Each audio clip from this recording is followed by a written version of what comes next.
किसान आंदोलन का असर चारों तरफ पड़ रहा है। 7 दिनों से दिल्ली के बॉर्डर बंद होने की वजह से दिल्ली की मंडियों में फल और सब्जियों की सप्लाई घट गई है, आधी हो चुकी है। सप्लाई कम होने से रिटेल में फल और सब्जियों के दाम बढ़ रहे हैं। हालांकि थोक की मंडियों में अभी कीमत काबू में है। आजादपुर मंडी के चेयरमैन आदिल खान ने कहा कि अगर बॉर्डर जल्दी नहीं खुले तो दिल्ली में जरूरत की चीजों का बड़ा संकट खड़ा हो जाएगा। किसानों के आंदोलन के चलते दिल्ली के अलग अलग बॉर्डर्स पिछले 7 दिनों से बंद है और किसानों के इस आंदोलन का दिल्ली की मंडियों पर भी जबरदस्त असर पड़ा है। क्या कुछ असर हुआ है, उस पर बातचीत करने के लिए मेरे साथ एशिया की सबसे बड़ी सब्जी मंडी यानी आजादपुर मंडी के चेयरमैन आदिल खान है। आपसे ये जानेंगे, जो दिल्ली की जो तमाम मंडियां हैं, खासकर सब्जी मंडियां, चाहे आजादपुर मंडी हो, ओखला मंडी हो या फिर आजादपुर मंडी हो, उन पर जिस तरीके से बॉर्डर बंद है 7 दिनों से, उसका क्या असर हो रहा है?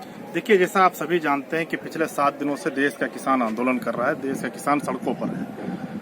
उससे दिल्ली के अंदर 50% के लगभग फल और सब्जी की आवक में कमी हुई है। अच्छी चीज ये है कि चूंकि दिल्ली के अंदर जैसे आजादपुर मंडी है, तो आजादपुर मंडी उत्तर भारत के लगभग सभी राज्यों को यहाँ से फीड होता है, यहाँ से फल और सब्जी जाता है, जो अभी नहीं जा पा रहा है। पर दिल्ली के अंदर जितना फल और सब्जी आ रहा है, दिल्ली वालों के लिए पर्याप्त है। मेरा मानना है कि केंद्र सरकार को तुरंत किसानों के साथ बात करके इनके इस आंदोलन को खत्म करना चाहिए, उनकी बातों को मानना चाहिए। देखिए, देश का किसान है, अन्नदाता है, जो सड़कों पर है और अपनी जायज बात को लेकर सड़कों पर है। जिस वक्त देश का किसान इस सर्द में सड़कों पर बैठा हुआ है, आंदोलन कर रहा है, उस वक्त देश के माननीय गृह मंत्री जी चुनावी रैली कर रहे हैं, हमारे प्रधानमंत्री जी लेजर शो देख रहे हैं।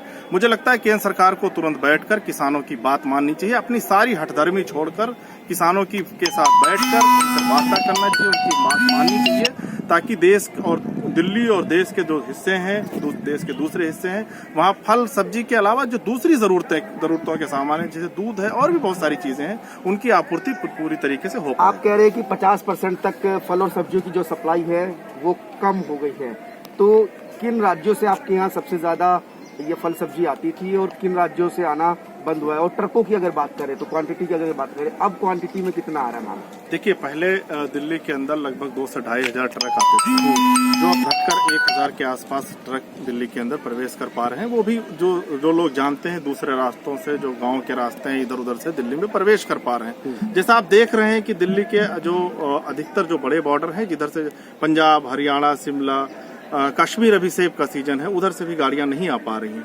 और मीडिया की भी खबर आ रही है और हमारे पास भी सूचना मिल रही है कि बहुत सारे किसान जो अपने फल और सब्जी लेके आ रहे थे, 2-3 दिन से फंसे होने के बाद उनके फल और सब्जी खराब हुए और लोग फेंक के वापस गए हैं। यह मीडिया रिपोर्ट है और हमारे पास भी खबर आ रही है। तो मुझे लगता है कि अभी केंद्र सरकार को मतलब तुरंत इस वार्ता करके इसका हल निकालना चाहिए, किसानों की मांगों को मानना चाहिए। किसान कह रहे हैं कि दिल्ली आने वाले हर रास्तों पर घेराबंदी करेगी, किलाबंदी करेगी। अगर दिल्ली में कुछ भी सामान नहीं आया तो आने वाले 2-3 दिनों में क्या हालत हो सकता है? देखिए, ये बड़ा गंभीर सवाल है आपका। निश्चित तौर पर अगर दिल्ली के सारे बॉर्डर किसान बंद करने की चेतावनी दे रहे हैं और उन्होंने बंद किया, तो दिल्ली के अंदर फल, सब्जी, दूध सबके ऊपर प्रभाव पड़ेगा। और ना सिर्फ दिल्ली, जैसा मैं कह रहा हूं कि दिल्ली के बाहर जाने वाले जो सामान है, जो पूरे उत्तर भारत में दिल्ली फीड करता है, मंडियां, यहाँ की जो मंडी है, वहां पहले किसान सामान लेके आता है और यहाँ से फिर उत्तर भारत के दूसरे राज्यों में सामान जाता है, तो उनके ऊपर भी बहुत भयानक असर पड़ने जा रहा है। तो इस वजह से मैं निवेदन कर रहा हूँ, बार बार निवेदन कर रहा हूँ केंद्र सरकार से कि तुरंत बात करके इस हड़ताल को खत्म कराए,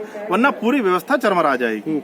आदिल जी, जो रिटेल मार्केट है, वहाँ पर सप्लाई कम होने का असर नजर आने लगा है, वहाँ पर फल और सब्जियों की कीमतें बढ़ने लगी है।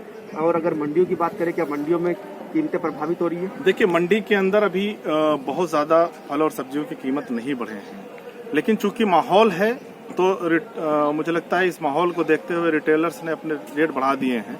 पर मंडी के अंदर भी जो रेट हैं वो स्थिर हैं, उसमें कोई बढ़ोतरी दर्ज नहीं की जा रही है। उसका सिर्फ एक कारण यह है कि दिल्ली के अंदर जो फल और सब्जी आ रहा है वो अभी दिल्ली वालों के लिए पर्याप्त है।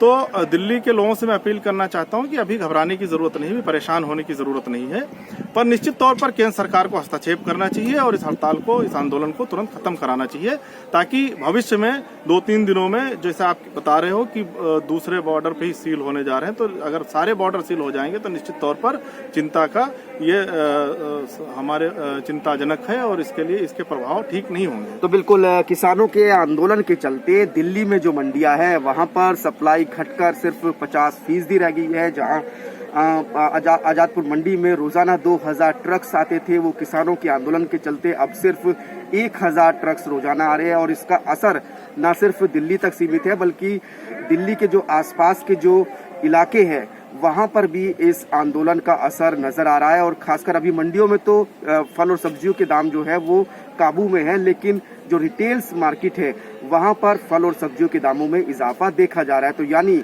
न सिर्फ जो लोग हैं वो इस आंदोलन के चलते परेशान हैं, बल्कि अब जेब पर भी इस आंदोलन का असर होता हुआ नजर आ रहा है। कैमरामैन मनोज के साथ कुलदीप शर्मा।